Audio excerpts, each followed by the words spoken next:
is good to be back here tonight. It's really funny how real life experiences can really shape what you want to preach about. I was supposed to preach 2 weeks ago, and I didn't have a voice, so Jason did that for me. Last week, I forgot that James was preaching, and so I've had a little bit of time to smooth out my sermon for tonight, and then about Monday of last week, I changed it all. Just things happen, and they kind of make you think, and you go on a different path.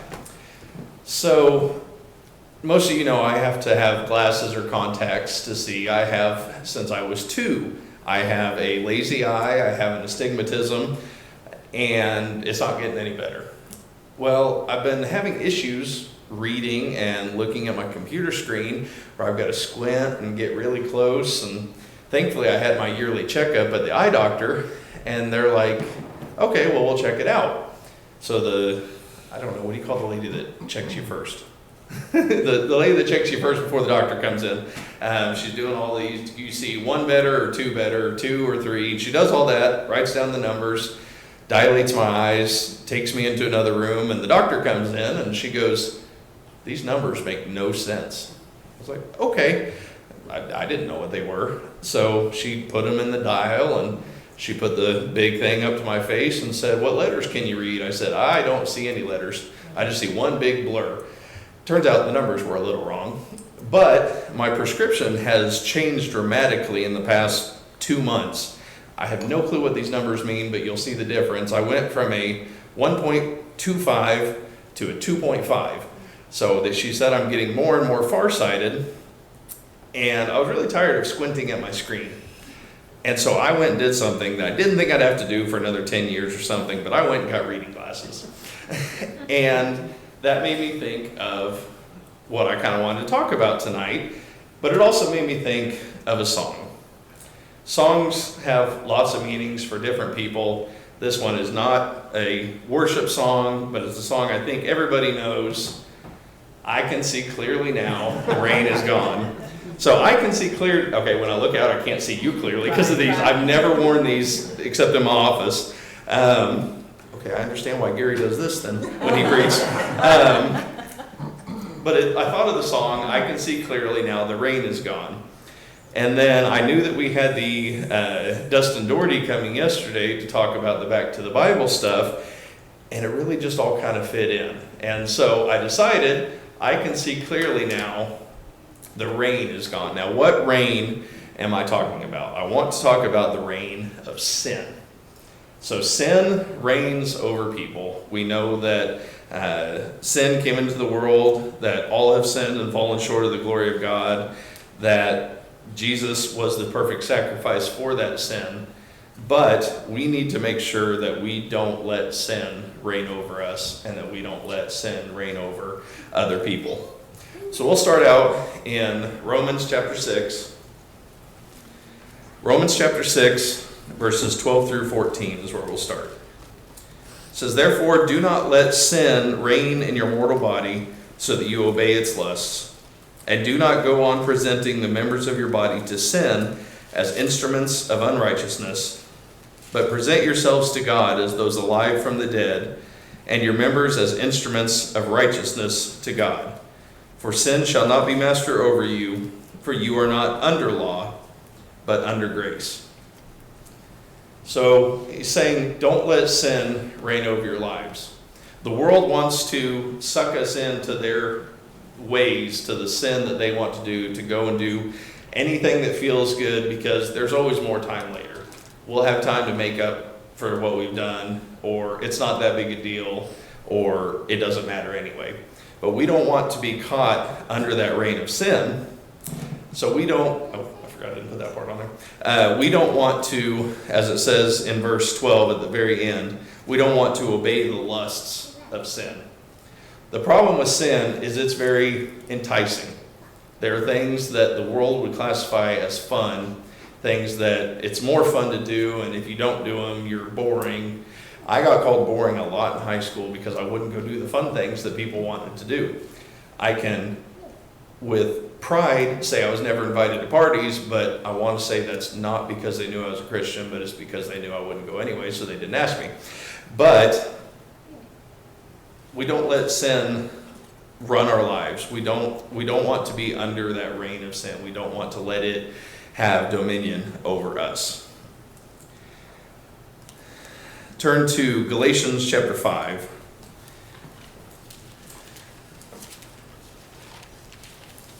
Galatians chapter 5, starting in verse 19. Kind of talks about some of these sins that he said that we've been talking about there in Romans, and we've heard these all. But verse 19 says, "Now the deeds of the flesh are evident, which are immorality, impurity, sensuality, idolatry, sorcery, enmities, strife, jealousy, outbursts of anger, disputes, dissensions, factions, envying, drunkenness, carousing, and things like these, of which I forewarn you, just as I have forewarned you, that those who practice such things will not inherit the kingdom of God." Again, the world wants to tell you these are the fun things to go and do. Let's go out and do all these things, enjoy life. Well, they don't see how much that is ruining their life, how they are not living for God, they're not living in the right way, and therefore are living under that reign of sin. So we want to not only make sure that we are not under that reign of sin, but we want to tell as many people as we can, you're under this reign, here's what we can do to get out of it. We'll get more into that here in just a couple minutes. James chapter 1 gives us another look at this. James chapter 1,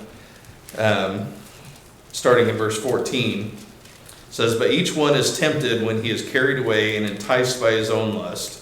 Then when lust has conceived, it gives birth to sin, and when sin is accomplished, it brings forth death." That's not good. We know that we all will die physically, but when this brings forth death, this is bringing forth spiritual death. This is bringing forth separation from God. That's the last thing that we should want, so we need to make sure that we watch out for these things, not just knowing what they are, but knowing what they look like, knowing what to do to avoid them, and how we can live the opposite of them.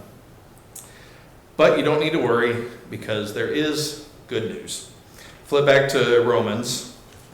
He continues there right after he was saying all these things about sin being master over you, and these things that we need to watch out for. But in verses 15 through 19, he says, "What then? Shall we sin because we are not under law but under grace? May it never be. Do you not know that when you present yourselves to someone as slaves for obedience, you are slaves of the one whom you obey, either of sin resulting in death or obedience resulting in righteousness? But thanks be to God that though you were slaves of sin, you became obedient from the heart to that form of teaching which you were committed, and having been freed from sin, you became slaves of righteousness. I am speaking in human terms because of the weakness of your flesh. For just as you presented your members as slaves to impurity and to lawlessness, resulting in farther lawlessness, so now present your members as slaves to righteousness, resulting in sanctification." So we have good news there. Starts in verse 15, the conversation, the lesson that we've always taken. Grace is an amazing thing that covers us, but should we continue sinning just because of grace? He says, no, that's not what we should do at all. So we need to be aware of these things, that we stop doing them. Even though we do have the amazing gift of grace, we need to make sure that we are not following these things and being under the reign of sin there. Verse 16, he talks about presenting yourselves to someone as slaves. You are either a slave for sin, resulting in death, which we just talked about, or of obedience, resulting in righteousness. Righteousness is something we need to strive for. Righteousness is something that we should all want. We do not want to be slaves to sin. We do not want to have that result be death, but we want the result to be righteousness. Verse 17, he gives a thankful part here. He says, "But thanks be to God that though you were slaves of sin, you became obedient from the heart to that form of teaching which you were committed, and having been freed from sin, you became slaves of righteousness. Without God, we have no hope. Without God, we are slaves to sin. Without Jesus and the sacrifice that he made for us, we would not have any hope.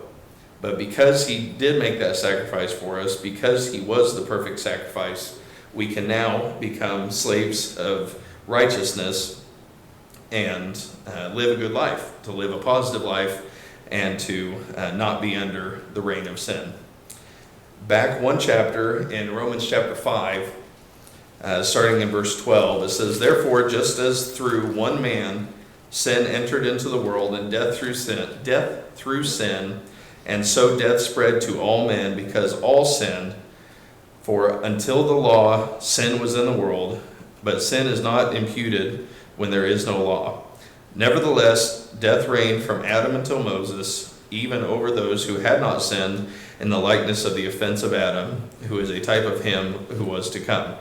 But the free gift is not like the transgression.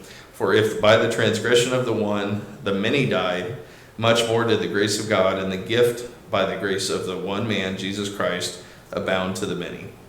This gift is not like that which came through the one who sinned. For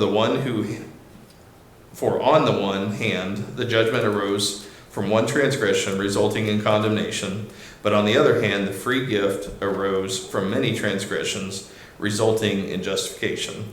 For if by the transgression of the one death reigned through the one, much more those who receive the abundance of grace and the gift of righteousness will reign in life through the one, Jesus Christ."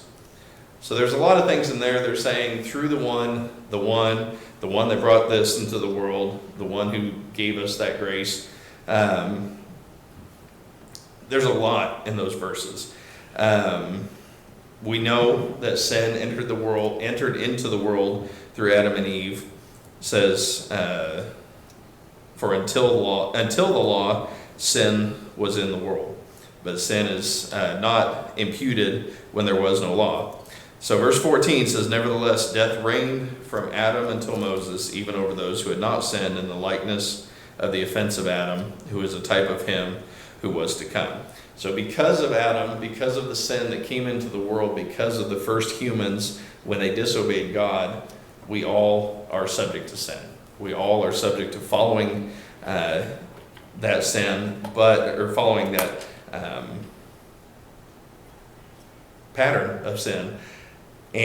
But there's a way out. There's a way out through the sacrifice that Jesus made. Verse 15 says it just amazingly.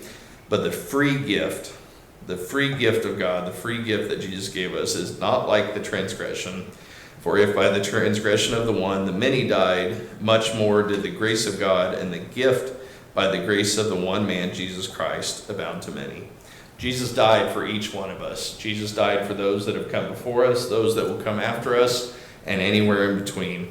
So there is good news. Jesus gave us that hope so that we do not have to be under the reign of sin. So what do we do with that? Now we need to help others see. And this is kind of what Dustin was talking about yesterday in our class over there, talking about how to teach the Bible to people, how to study with them, because we want people to see the love that God has for them, what he has done for them, and what they can do to receive the promises that God has given them. Flip to Ephesians chapter 5.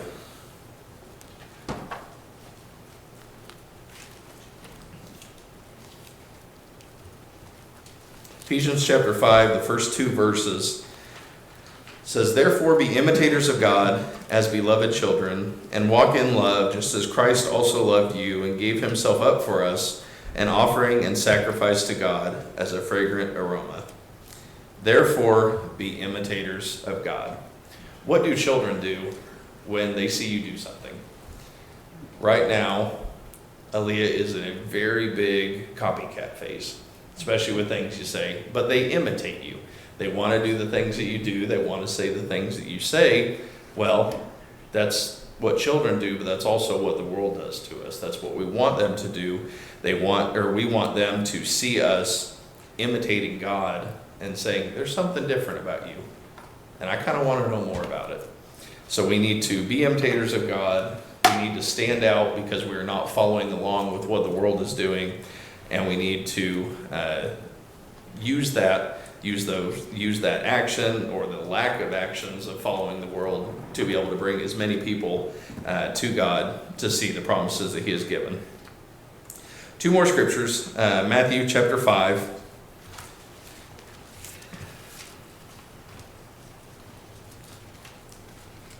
Matthew chapter 5, starting in verse 13.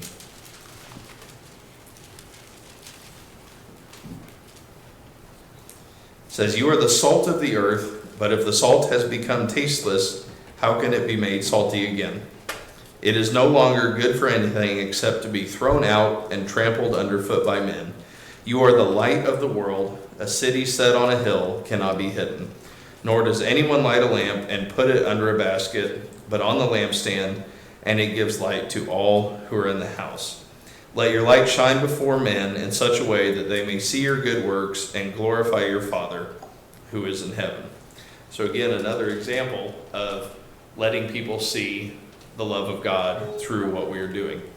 They see that we are the light of the world. We are reflecting the light of Jesus. We sing in the or in the Pew Packers, "This little light of mine, I'm going to let it shine." We don't hide it under a bush. We don't let Satan blow it out, but we let that light shine for people to see. We want that light to shine as brightly as possible so that people take notice of it. And we do that so that people can see our good works, not to praise us for the works that we're doing, but through that to see and give glory to God who is in heaven because of that. And then finally, Colossians chapter 3.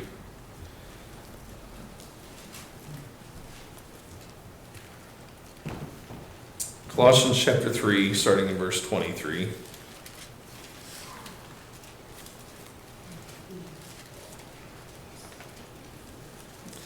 Says, "Slaves, in all things obey those who are your masters on earth, not with external service as those who merely please men, but with sincerity of heart, fearing the Lord.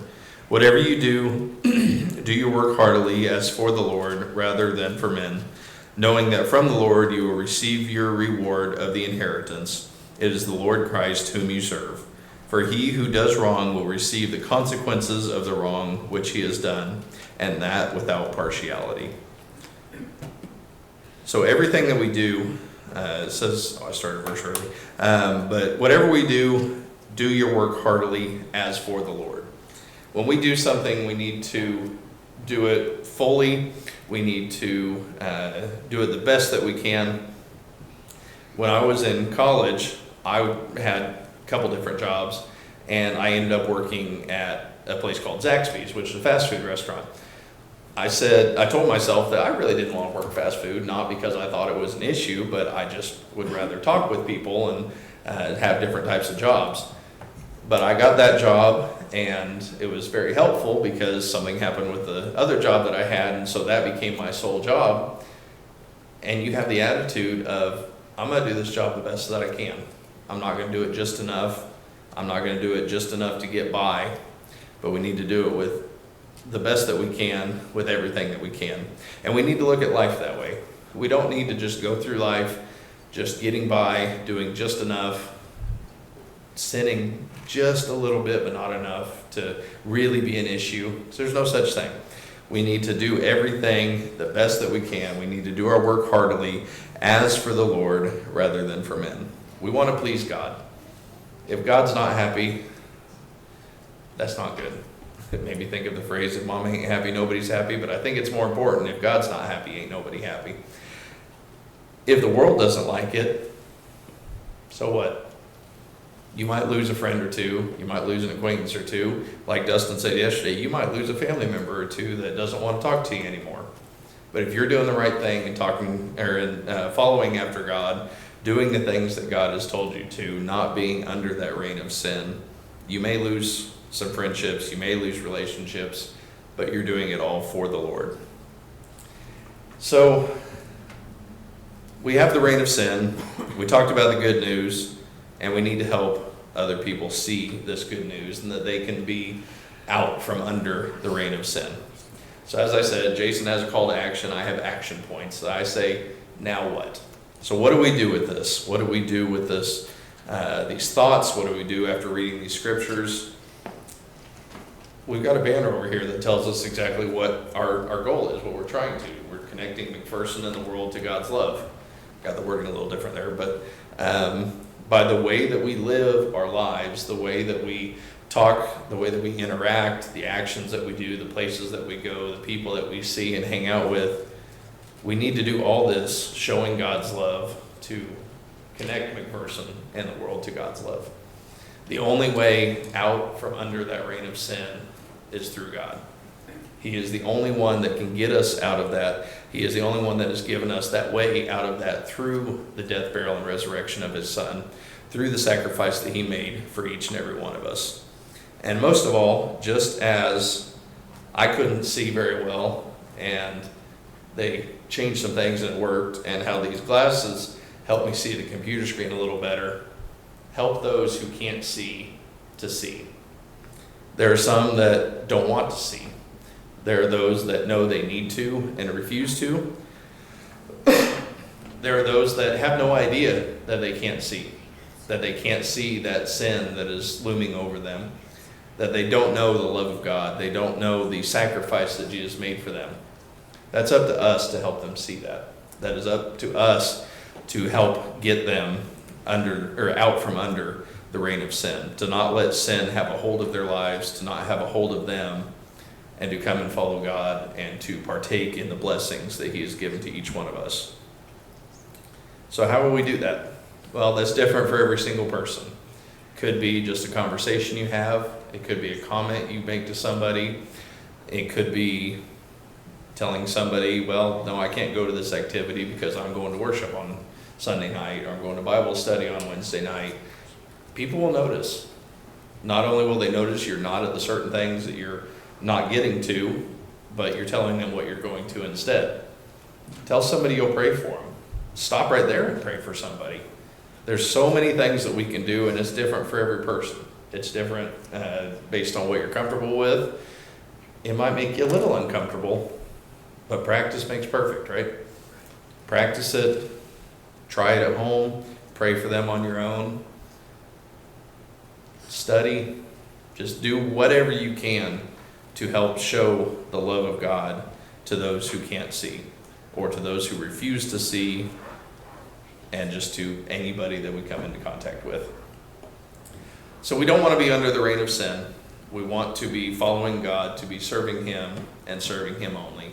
Not following sin, not serving sin, not having it be lording over us, to be the master of us. That's not always easy. Sometimes it's easier said than done. And we all need help with that. We all sin. All have sinned and fall short of the glory of God. We all need repentance. We all need forgiveness. And we are here to help you with that. I need forgiveness. We all need forgiveness from God. But if there's something that you'd like to come up and talk with us publicly so that we can pray with you and pray for you, we are always here. If you don't feel comfortable coming up publicly, please talk to one of us. Call us during the week. Just talk to somebody, because it can't ever happen too soon, but it can't happen too late. So we want to be here, let you know that we're always here for you. We are here with you, right beside you. But if there's anything that we can help you with, please come while we stand and sing.